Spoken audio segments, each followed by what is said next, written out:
And welcome back to Bitcoin Advisors channel. My name is Chris. I am bringing you this cryptocurrency video right here from Westlake Village, California. It's another hot one out there. Happy Monday. It is a new week of new opportunities. Yes, indeed. And with the GDP numbers coming out last week on Friday, negative for the second quarter again, as we had suspected, the Biden administration is doing everything in their power to essentially say, oh, we're not really in a recession. Just look at growth. Look at this. Look at that. So we're going to get into some Bitcoin price analysis along with some crypto news and jump into it. Try and make the video here short and sweet. And first things up, the crypto news for the day. And I just saw a great Twitter post I wanted to share with you guys alongside a few other market updates. So bringing it to you here with the latest tweeter news, right? Bitcoin Magazine, just in banking Fidelity, we have Fidelity, the biggest giant in the cryptocurrency space as for, the people that like Bitcoin in a sense. I read an article a long time ago about the CEO of Fidelity who was mining Bitcoin way before they started offering it. And he fell in love with Bitcoin, and now what do you know? They're offering Bitcoin to their clients. So it's just in. Banking giant Fidelity says Bitcoin is the only cryptocurrency it plans to offer in 401k products. So that should tell you something. Next piece of news here, Japan's central bank scraps CBDC plans due to lack of interest from the public. Wow. I won't be surprised if they kind of take back this decision, as the rest of the world's governments are probably going to enter into the CBD space. But it says the Bank of Japan has concluded that it's not technically feasible for the government to release a central bank digital currency at the moment. Maybe it's because they're not like China under communist, do whatever we want you to do rule.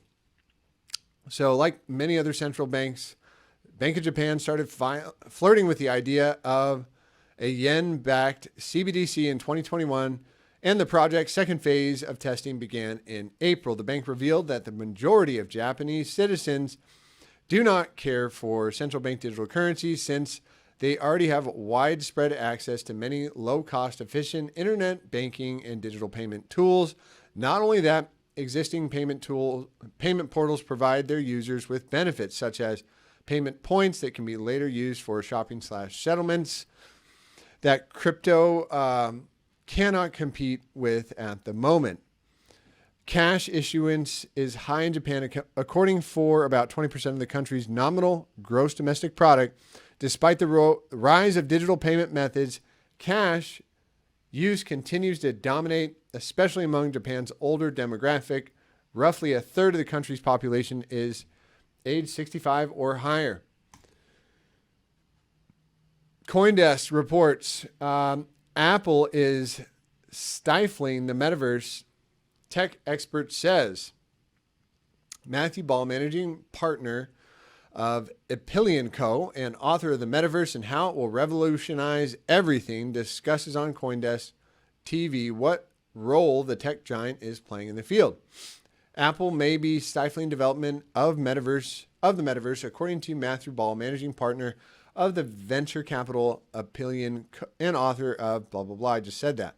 While Apple appears to be in a position to thrive in the next era of more immersive computing, its control over distribution may be crimping the industry, Ball said. Quote, Apple does not allow for crypto-based virtual worlds. I wonder why, right? They'd be losing some control. They're successfully stymieing a specific type of disruptive innovation and category by steering clear of complex virtual worlds. The tech giant is exerting an undue influence over, quote, what is available and what isn't. The metaverse is an emerging category of computing, which some see as the next frontier of the internet, i.e., Facebook just took billions of dollars in losses because they went all in with the metaverse, and it didn't pop as much as they'd like. The metaverse is still pretty much a joke. Nobody with any, common sense is over there wasting any of their time. But I'm sure if Facebook decides to keep pushing it, more and more people are going to sign up for the metaverse. And frankly, I put in one of those Quest 2. I got one just for kicks, and as Sandbox was exploding last year, and gave it to my employees. Now I gave it to one of my daughters, and I put it on over the weekend, and I went into Netflix and watched a little bit. I didn't even watch any TV, but I just explored, and it literally puts you in another world. So for the people who don't enjoy their home living situation, the people that live in a third, world, and they want to get transported into, luxurious living in the matter of seconds, well, the metaverse is going to be quite appealing for those people, I think. This just sounds like Apple to the T. They're just, trying to maintain control, trying to essentially make people, do what they want them to do. And why would they want to let blockchain metaverse experiences happen when it gives the power to the users and the creators and not to Apple? So that is that for today. Let's get into some Bitcoin analysis here. And I do believe last week we started to talk about this with this closure below this low. That was really confirming the bearish divergence, hidden bearish divergence. And what is that again? I'm just going to delete these other guys right here for the moment and show you guys that we got several drives, actually 2 drives, excuse me. If we go back to this high right here, it'd be 4 drives. 1, 2, 3, 4. And that certainly could give us the shot down at the bottom side of the range. If not, I am expecting a move down at least to this area right here. Call it, 21,650 or 21,635. And really confirmation with a closure below 22,500 on a daily should get us that next move down to the bottom side of the range, maybe around 21.2. So short term looks like a little bit of down. And what does this line up with? Well, it is that silly old chart we've been looking at, the moon cycles. And let's just put on our moon indicator really quick and take a look at this, because the average crash in a bear market after this moon signal has gone off is about 17%. So let's go from the high to the low. Where does 17% put us? Right here. I'm sorry, that's not the average crash, crash or correction. That is in fact the minimum in a downwards market, at least over the last 6-9 months to a year. The minimum correction's been 17%. If you go back and look at these other downward signals that we've gotten, for instance, I don't know. We don't have time to back test it today. You can back test it yourself. It's a free indicator on TradingView. You can set up TradingView just like we have it set up by going to the tutorial in the link in the description below. But could this bear moon be the bear moon of all bear moons after a little bit of a fake out pump? After all this negative news, we got the highest inflation ever. We've got negative GDP for the second quarter in a row. We are officially in a recession. We've already been talking about it for some time. The question is not if we're in a recession, it's really if we go into a depression.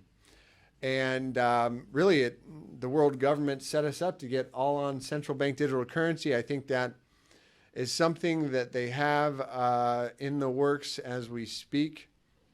So the question is, how do you make cryptocurrency your tool to make money in this market? And I believe it's learning how to go long and short and not getting married to the asset. We are still in a bear market. Keep in mind, as long as we are in a weekly downtrend, which I'm going to take off these moon signals right now. And trend identification is something very important to be able to understand. But we are still in a macro downtrend. I would not even consider this a high. But we could get away with it if Bitcoin does something like this, right? We pop up here, we make a higher high and then a higher low, right? Somewhere here or there. Let's just see if it lines up with any of the fib numbers. But I don't buy it for 1 second. The way that the White House and Janet Yellen and everybody else is trying to get everybody to believe we're not in a recession. Why are they trying to do that? Why would they want us to believe that we're in a recession and that the economy is going to crash? Why would they tell everybody, sell all your stock, right? They're not going to ever do that. They're just not going to do it. And we did say with a weekly closure above this, we're expecting this move to get hit. Where would it get invalidated now from the low to the high with a fib? If I'd say, aggressive investors with a daily closure back below 12,095. Do I think we could get a backfill here? Maybe come test the 236 right here and then pop up? Yeah, there's a chance. There's always a chance. So NASDAQ bleeding it out. What is the dollar bill doing? Dollar's down. So what would we be looking for another downside move on the dollar? And that would be bearish divergence of the 3-drive variety, which we do not have it there. It'd have to be coming all the way back from here, essentially. Let's see. Those are all higher highs. Nope. Right here. This guy right here. And to me, that's a little far back. That's February of 2002. So again, the dollar just reached parity with the euro for the first time in 20 years. That's incredible. Dollar strength. The dollar's looking bullish. And could we come back and test the 21? Yes, absolutely. But we are in a macro uptrend on the dollar. And what is a macro uptrend? It's when the weekly time frame is making higher highs and higher lows, right? Higher highs and higher lows. And that's what we've been doing all the way since way back here out of this consolidation. Yep, pretty much when we broke out of this guy right here, higher high, higher low, higher high. That's still a higher low, higher high, higher low. And dollar is bullish, so bad for stocks, bad for Bitcoin. If the dollar keeps lifting off here, I would expect for some more downside in these markets to come. And another thing, why are we bearish on the NASDAQ here? This is the NASDAQ. Let's put it on log scale. Well, we had this bearish engulfing candle, which has only happened, let's put it on the SPX. That's the one we wanted to see. And Ethereum Classic giving back some of its gains right now. That's nice. Again, I'll show you that one in just a second. But here is the NASDAQ. Here's the S&P 500 going back to 1986. And where's our target? The coronavirus lows on this guy. This is where I'm expecting the S&P to head down. And that would be somewhere around 2,200. Wow, that's going to be 50% lower than we're at today. And if the stock market does something like that, I don't believe Bitcoin is going to. I do believe it will survive, but I do believe it will take a little bit more of a downside move, and we'll be prepared for that. I'm going to probably release some more macro notes in the next day or so on Bitcoin, but I wanted to keep this video short and sweet, about 15 minutes.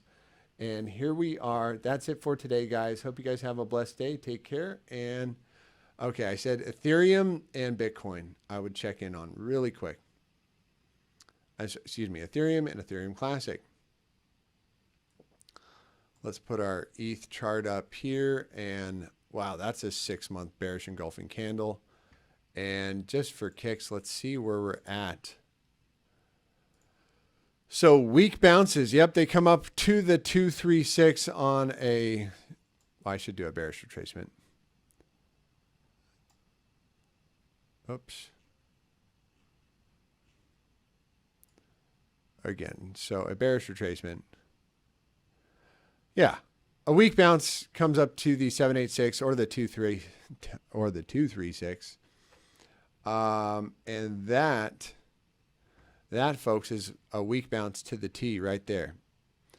So let's dive it down on a little bit lower of a time frame here.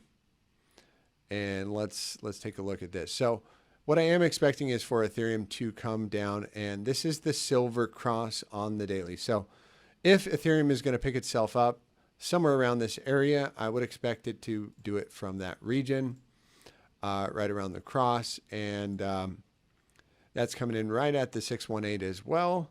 And so if technically what happens, if you break the 236, you come down to the 618, and then you know, range in that area. If we're going to remain bullish, that's your last chance for love, last chance for hope right there at 1525. If Ethereum starts breaking down below there, I would expect we revisit the low with the small bounce and then a return to this low at 1098.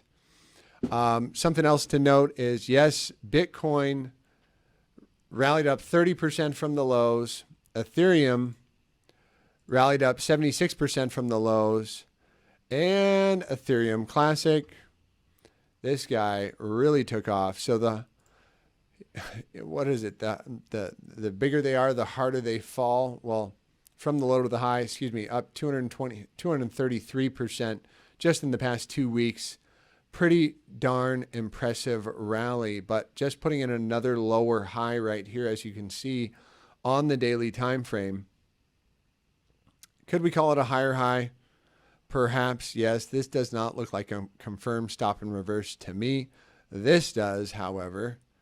And the question is, are we going to rally into the September change from POW to POS? Are people going to jump on this old Ethereum Classic model here? And look at this trend line. It looks like coming back all the way from here. I think you could draw this in right here. Oh, maybe we broke the trend line. Maybe we broke the trend line. What is that, a break, or is that just a touch? Could we get in there a little bit closer? No, that would be a break and a retest maybe. So again, market's kind of hard to call right now with the bear moon on the board and all the bear news on the board. Could this be the little fake pump before we dump? Very well could be. But I guess here's another trend line I'd be looking at on Bitcoin. You know, Bitcoin is going to set the tone for the entire market. And Bitcoin, if it can hold this trend line going like this, you know, yeah, could we come back down here and retest? So get everybody faked out to the downside and then put in that bear market rally that we're all looking for, up to 27, 28,000, something like that. I do think that's still in the cards, especially with last week's close. Actually, we did not close the weekly above the purple 200. As we said, if we got a weekly closure above the purple 200, we'd look for a move up to the 21. We did not get that. How did the monthly close? Here's what I would say. Any kind of a tick back above 24,883, and that's going to look good for a move up to that $27,000, $28,000 region. Could we get a backfill on this last monthly open? Absolutely. I think that'd be in the cards as well. And what is a backfill? Well, that would be price just coming back and filling the last monthly price fill there. And again, macro downtrend, lower low. Is that a lower low necessarily? Than that low? No. It is a clear stop and reverse point. That is not a low. But this is a lower low. So we would be looking for a lower high to come in somewhere around here. Could we get a wick up to 31.5? Absolutely, especially if we tick above last month's high at, again, 24,624, that kind of region, you know. And we could also get one of these kind of fake out moves where it just comes up barely and then shoots back down. That could happen.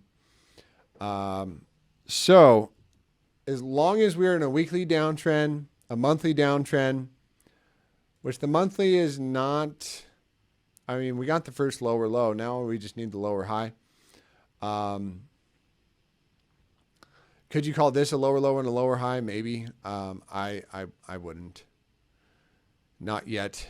But the weekly is definitely in the downtrend where we got this lower low, this lower high, and boom. So yeah, we could get a bounce up to there. I think that's probably all the juice in the cards if we're going to get it at all. Yeah, so that's wrapping up my thoughts for Bitcoin and Ethereum. An Ethereum classic. Again, the bigger they are, the bigger they fall. And this trend line is lining up, excuse me, quite nicely right here. So could this be the trend line to rule them all? Is this one massive descending triangle? Let's just do a fib. I mean, technically, we're right to the 618, rejecting right there. That is where your bull traps come in. So technically reject there, down, back down to the 382. If we break back below the 382 on a weekly time frame, I would call this a bull trap and expect a revisitation of the lows at $14. We'll have to see what happens, guys. That's it. Now we're 22 minutes in. Thanks for watching. Hope you all have a blessed and highly favored day. Take care.